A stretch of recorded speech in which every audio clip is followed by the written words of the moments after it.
എല്ലാവർക്കും നമസ്കാരം. നല്ല സോഫ്റ്റ് ആൻഡ് സ്പോഞ്ചി ആയിട്ടുള്ള നല്ല കുഴിയപ്പവും അതിന് ചേർന്ന ഒരു വെജിറ്റബിൾ കറിയുമാണ് നമ്മൾ ഇന്ന് തയ്യാറാക്കുന്നത്. അപ്പോൾ ഒരു ബൗളിലേക്ക് നമുക്ക് 1 കപ്പ് പച്ചരി ചേർത്ത് കൊടുക്കാം. നന്നായിട്ട് ഈ പച്ചരി ഒന്ന് കഴുകണം.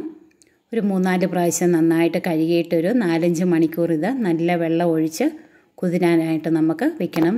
ഞാനിതിവിടെ രാവിലെയാണ് കഴുകി കുതിരാനായിട്ട് ഇടുന്നത്. വൈകിട്ട് നമുക്കിത് അരച്ച് വയ്ക്കാം.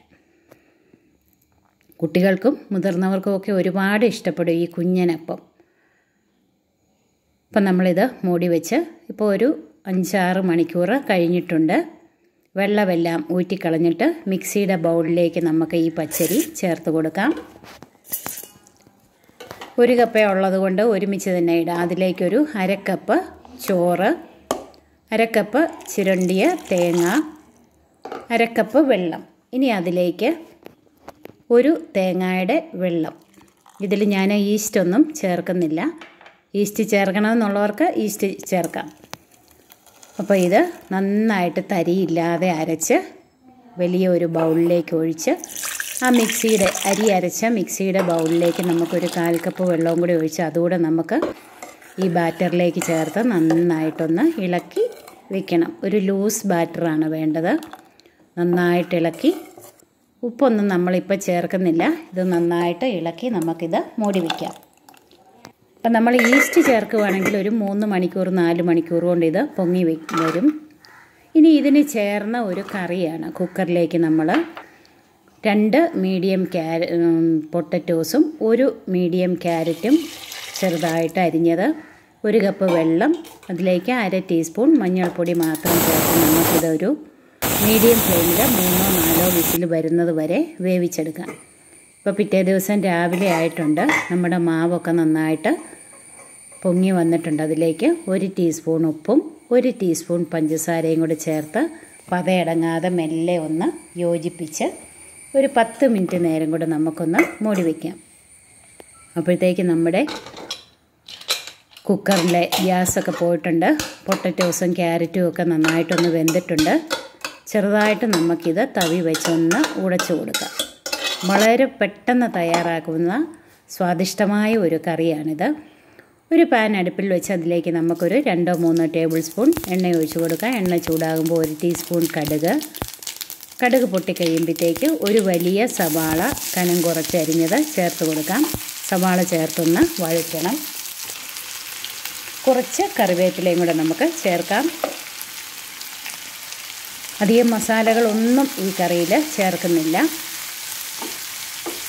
അപ്പോൾ നമുക്കിത് സവാളയൊന്ന് വഴറ്റി ഇനി ഒരു ചെറിയ കഷണം ഇഞ്ചി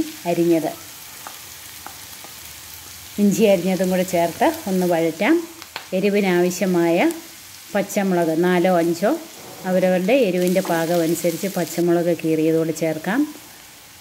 ഒരു 1/2 ടീസ്പൂൺ ഉപ്പ് പൊടിയും കൂടെ ചേർക്കാം. സവാളയ്ക്ക് വേണ്ട ഉപ്പ് നമുക്ക് ചേർത്ത് കൊടുക്കാം. അപ്പം നന്നായിട്ട് ഒരുവിധം ഒന്ന് വഴന്ന് വന്നിട്ടുണ്ട്. ഇനി നമ്മൾ ഉടച്ച് വെച്ചിരുന്ന പൊട്ടറ്റോസും ക്യാരറ്റും കൂടെ നമുക്ക് ചേർത്ത് കൊടുക്കാം. വേറെ പൊടികളൊന്നും നമ്മൾ ചേർക്കുന്നില്ല. പക്ഷേ ഭയങ്കര ടേസ്റ്റാണ് ഈ കറിക്ക്. മൂടി വെച്ച് നമുക്ക് ഈ വെള്ളം വറ്റുന്നത് വരെ ഒന്ന് വേവിച്ചെടുക്കണം. ഇപ്പം ഗ്രേവി എല്ലാം നന്നായിട്ട് വറ്റി വന്നിട്ടുണ്ട്. ഇനി ഇതിലേക്ക് നമ്മൾ 1 കപ്പ് തേങ്ങാപ്പാൽ, ഒരുവിധം കുറുകിയ തേങ്ങാപ്പാലാണ്. കുറച്ച് വെള്ളം ഒഴിച്ച് തന്നെ നമ്മൾ അടിച്ച് പിഴിഞ്ഞെടുത്തിരിക്കുന്ന തേങ്ങാപ്പാലാണ്. ലോ ഫ്ലെയിമിലാക്കിയിട്ട് നമ്മൾ ഈ തേങ്ങാപ്പാലും കൂടെ ചേർത്തൊന്ന് ഇളക്കണം. ഇളക്കിയിട്ട് ഒരു തിളയ്ക്കാൻ വരുന്ന പരുവമാകുമ്പോഴത്തേക്ക് നമുക്കിത് ഓഫ് ചെയ്യാം. അതുവരെ നമ്മൾ ലോ ഫ്ലെയിമിൽ വെച്ച് ഒരു 2 മിനിറ്റ് നമുക്കിങ്ങനെയൊന്ന് ഇളക്കി കൊടുക്കാം. അപ്പോഴത്തേക്ക് ഒരുവിധം ഒന്ന് തിളയ്ക്കാൻ തുടങ്ങും. അപ്പം നമുക്കിത് വാങ്ങി വയ്ക്കാം. ഇനി നമ്മുടെ കുഴിയപ്പം നമുക്ക് തയ്യാറാക്കാം. നമ്മൾ ഉണ്ണിയപ്പമൊക്കെ ഉണ്ടാക്കുന്ന ചട്ടിയാണ്, പണിയാര ചട്ടി അല്ലെങ്കിൽ ഉണ്ണിയപ്പ ചട്ടി എന്ന് പറയും. നോൺ സ്റ്റിക്കിൻ്റെ ആയതുകൊണ്ട് എണ്ണയൊന്നും ഒഴിക്കേണ്ട ആവശ്യമില്ല. അതിൻ്റെ പകുതി, ഓരോ കുഴിയുടെയും പകുതി വീതം മാത്രമേ മാവ് ഒഴിക്കാവുള്ളൂ. എന്നിട്ട് ആ തവി കൊണ്ടൊന്ന് പ്രസ് ചെയ്യുമ്പോഴത്തേക്ക് മാവ് ഇങ്ങനെ സൈഡിലോട്ട് പൊങ്ങി ആ കുഴി മുഴുവൻ കവർ ചെയ്യും. അങ്ങനെ എല്ലാ കുഴിയിലും ഒഴിച്ചിട്ട് നമുക്കിത് 1 മിനിറ്റ് 1-2 മിനിറ്റ് ഒന്ന് മൂടി വയ്ക്കാം. ഒരു ലോ ഫ്ലെയിമിൽ പെട്ടെന്ന് തന്നെ ഇത് ആയി കിട്ടും. അപ്പോൾ സൈഡൊക്കെ നന്നായിട്ട് മൊരിയും. നമ്മളിത് അടച്ച് വെച്ച് ഒന്ന് കുക്ക് ചെയ്യുമ്പോഴത്തേക്ക് 1 മിനിറ്റ് കഴിയുമ്പോൾ നമുക്കൊന്ന് നോക്കാം. കുറച്ചുകൂടെ സൈഡൊക്കെ ഒന്ന് മൊരിയണമെങ്കിൽ കുറച്ച് സമയം കൂടെ ഒന്ന് മൂടി വെച്ചാൽ മതി. അങ്ങനെ നമുക്ക് നമ്മുടെ കുഞ്ഞനപ്പങ്ങളെല്ലാം എടുക്കാം. കുട്ടികൾക്കൊക്കെ ഒരുപാട് ഇഷ്ടമാകും ഇങ്ങനെ കുഞ്ഞപ്പം തയ്യാറാക്കി കൊടുത്താൽ. അപ്പം സ്പോഞ്ച് പോലെയുള്ള നല്ല കുഴിയപ്പവും ഈ വെജിറ്റബിൾ കറിയും ബെസ്റ്റ് കോമ്പിനേഷനാണ്. ബ്രേക്ക്ഫാസ്റ്റിനൊക്കെ എല്ലാവർക്കും ഇഷ്ടപ്പെടും ഈ കുഞ്ഞനപ്പം. ഇതുകൊണ്ട് തന്നെ നമുക്ക് പാലപ്പവും തയ്യാറാക്കിയെടുക്കാം. അപ്പോൾ ഒന്ന് ട്രൈ ചെയ്ത് നോക്കണേ.